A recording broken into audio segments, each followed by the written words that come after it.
One set. Okay. Good afternoon.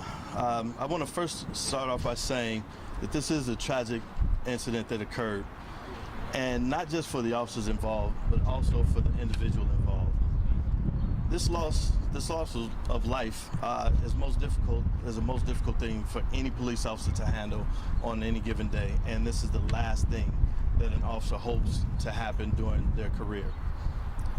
Chicago police officers assigned to the 11th District Harrison were on routine patrol when they observed several individuals in the 3800 block of West Flournoy.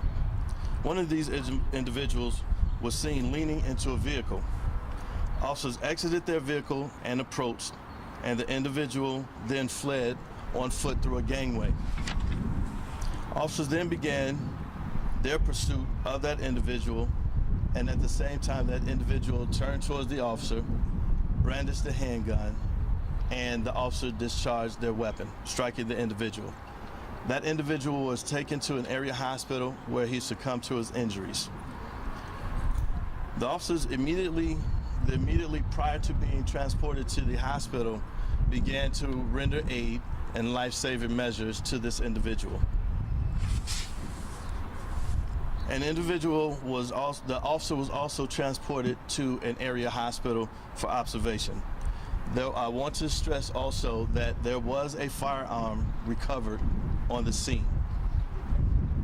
Currently, the specifics of this incident is being investigated by COPA, the Civilian Office of Police Accountability, with the full cooperation of the Chicago Police Department.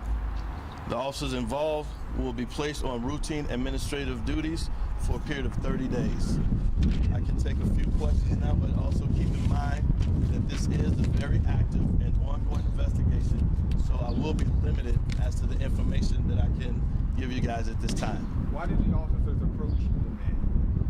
At this time, it is part of the investigation, but what I do know is that the officers were in that area, the 3800 block of West Flournoy, as a result of a gang killing that occurred on the 3900 block about a week prior.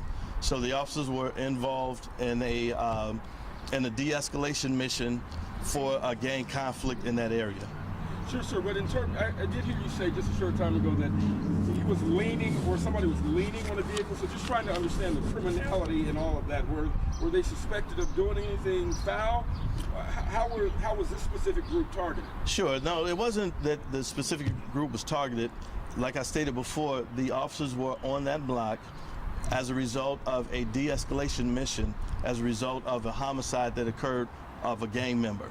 So while they were on the block, that's what they observed, a group of individuals on the 3800 block, and as they approached and attempted to engage these individuals in a conversation, one of these individuals that was observed leaning into a car looked in the officer's direction, grabbing his waistband, and he fled the scene. The family says that there was no probable cause. What was the probable cause for officers?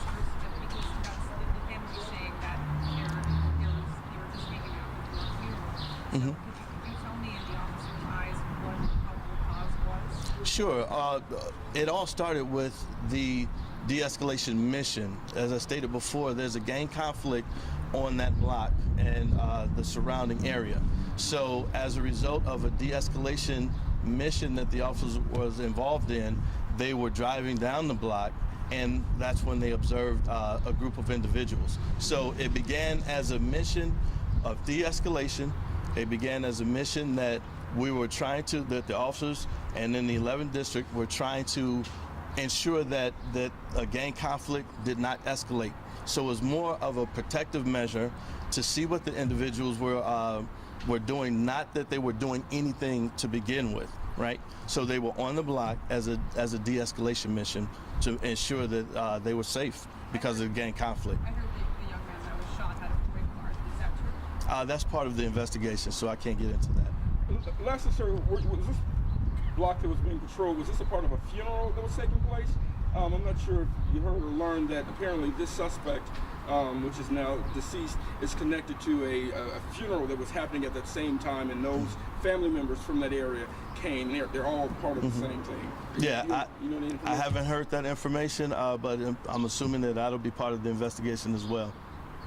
Is the person who was shot known to police? I can't get into that right now. Can you tell us about where he was hit and the extent of Yeah, right. gunshot fired? Sure. Right now it's unknown the injuries that the individual obtained, but I can't get into that either. I just don't know it. And there was surveillance footage or body camera footage. Body cam videos, any and all surveillance videos being recovered, and it's also part of the comprehensive part of the investigation by COPA. One last question. What about the age, identifying the individual that was shot? Yeah, right now I don't know the age or any of the particulars of the individual right now to speak about. Thank you.